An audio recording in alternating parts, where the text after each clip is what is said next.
اقترب للناس حسابهم وهم في غفلة معرضون ما يأتيهم من ذكر من ربهم محدث إلا استمعوه وهم يلعبون لاهية قلوبهم وأسروا النجوى الذين ظلموا هل هذا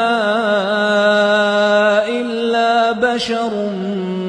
مثلكم أفتأتون السحر وأنتم تبصرون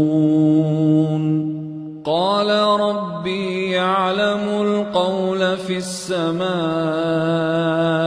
والأرض وهو السميع العليم بل قالوا أضغاث أحلام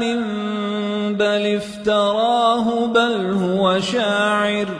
فليأتنا بآية كما أرسل الأولون ما آمنت قبلهم من قرية أهلكناها أفهم يؤمنون وما أرسلنا قبلك إلا رجالا نوحي إليهم فاسألوا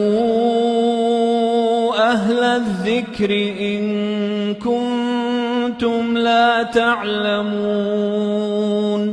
وما جعلناهم جسدا لا يأكلون الطعام وما كانوا خالدين ثم صدقناهم الوعد فأنجيناهم ومن نشاء وأهلكنا المسرفين لقد أنزلنا إليكم كتابا فيه ذكركم أفلا تعقلون